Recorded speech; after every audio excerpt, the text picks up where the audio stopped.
Movie की starting में हम एक कपल को देखते हैं जो अपनी कार में बैठकर एक सुनसान सड़क पर जा रहे होते हैं। रात का समय होता है और इनके शॉर्टकट लेने के चक्कर में वो हाईवे से अलग होकर किसी अनजान रोड पर पहुंच चुके होते हैं। काफी देर से ड्राइव करने के कारण डेविड और एमी दोनों लोग थक जाते हैं और इसी के साथ में लगातार काफी देर से कार के चलने के कारण कार में थोड़ा बहुत प्रॉब्लम हो जाती है। मगर वो दोनों जल्द ही एक गैस स्टेशन पर पहुंच जाते हैं। ये गैस स्टेशन काफी पुराना लग रहा होता है और इस गैस स्टेशन पर पेट्रोल का प्राइस भी काफी कम पड़ा होता है। अचानक से उस गैस स्टेशन का ओनर उनकी कार के पास में आता है, जिससे डेविड और एमी दोनों लोग डर जाते हैं। डेविड उस आदमी से मैप के जरिए यहाँ की लोकेशन पूछता है, जिससे उसे यहाँ पर ये पता चलता है कि जिस जगह को समझकर वो लोग आगे बढ़ रहे थे वो तो बहुत ही पीछे छूट चुकी है। वो गैस स्टेशन का ओनर डेविड की कार को चेक करके उसे ठीक कर देता है और आगे का रास्ता जहाँ उन्हें हाईवे मिल जाएगा वो बता देता है, जिसके बाद में डेविड और एमी यहाँ से निकल जाते हैं। मगर सिर्फ 2 मील ही चलने के बाद में उनकी कार बंद पड़ जाती है। ऐसा लगता है कि उस आदमी ने डेविड की कार को बनाने के बजाय और बिगाड़ दिया था।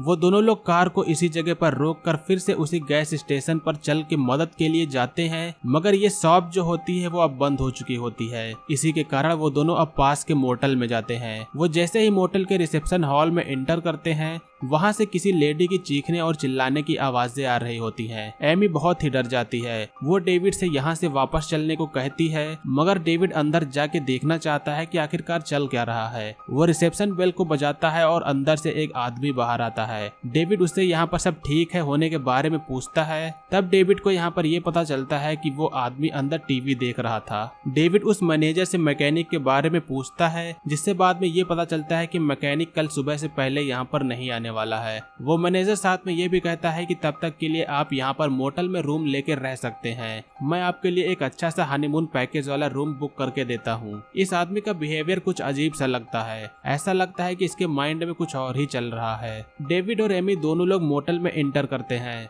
देखने में ये कमरा जो होता है वो काफी गंदा लगता है। यहाँ के नल से भी बहुत गंदा पानी निकलता है। दोनों लोग अपनी जर्नी से बेहद थक चुके होते हैं। एमी के ना चाहते हुए भी उसे मोटल में रुकना पड़ रहा होता है। वो दोनों लोग आराम करने के लिए बेड पर जाते हैं, मगर उसी समय फोन पर कॉल आता है और साथ में कोई दरवाजे पर तेजी से खटखटाता भी है। फोन उठाने पर कोई भी नहीं बोलता है और डेविड जब दरवाजा खोलने के लिए जाता है तो वहाँ पर भी कोई नहीं होता है। फिर से दरवाजा बंद करके डेविड जब अंदर आता है तो अंदर आने पर उनके घर के बगल वाले घर में जोर जोर से खटखटाने की आवाजें आने लगती हैं। डेविड और एमी दोनों लोग नहीं समझ पाते हैं कि मैटर क्या है, लेकिन इस तरफ कोई दरवाजे पर दूसरी साइड से बार बार खटखटा रहा होता है। डेविड को लगता है जरूर कुछ न कुछ गड़बड़ है, जिससे डेविड जल्दी से जाके ये बात मोटल के मैनेजर को बताता है। अब यहाँ पर वो मैनेजर बोलता है कि हो सकता है कि यहाँ पर कोई हाई स्कूल के बच्चे चुपके से लड़की के साथ में मजे करने के लिए आए हों।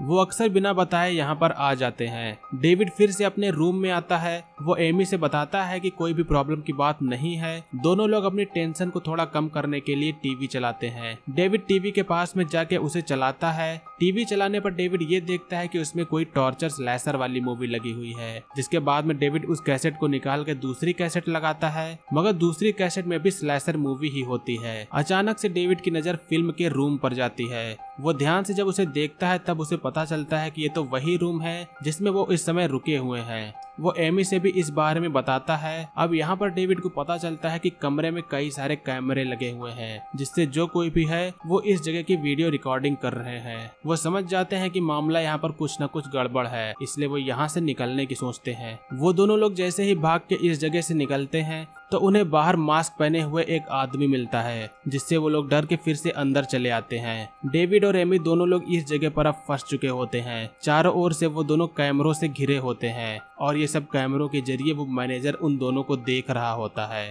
डेविड अब कुछ आइडिया लगाता है। वो टीवी पर उसी वीडियो को देख के पता करने की कोशिश करता है कि ये किलर कमरे में कैसे आ रहे हैं। डेविड जब उस कमरे की छानबीन करता है तब उसे बाथरूम में एक टनल दिखती है, लेकिन इसी समय में एक ट्रक वाला भी वहीं पर आता है। डेविड और एमी उससे मदद लेने की सोचते हैं, मगर यहाँ पर ये पता चलता है कि वो आदमी इन्हीं लोगों का ही साथी है। दोनों लोग अब जल्दी से उसी टनल के जरिए उसके एंड में जाने की कोशिश करते हैं। टनल का जो एंड होता है वो सीधा वही मैनेजर के कैमरा वाले रूम में जाता है। उन दोनों के यहाँ पर पहुँचने पर वो मैनेजर इस समय नहीं होता है, जिसके बाद में एमी पास में रखे फोन के जरिए पुलिस को फोन मिलाकर हेल्प के लिए बुला लेती है। लेकिन इसी समय में अब वो मैनेजर भी वहाँ पर आ जाता है। जिसके बाद में डेविड और एमी फिर से उसी टनल के जरिए यहाँ से अब बाहर निकलते हैं। मैनेजर को पता चल जाता है कि वो दोनों यहाँ पर आए थे, इसलिए उनके साथ में जो मास्क वाले आदमी होते हैं वो भी टनल के जरिए उन्हीं को ढूंढने के लिए निकल जाते हैं। डेविड और एमी अब किसी और जगह पर टनल के जरिए निकलते हैं। डेविड टनल के मुंह को अलमारी से बंद कर देता है।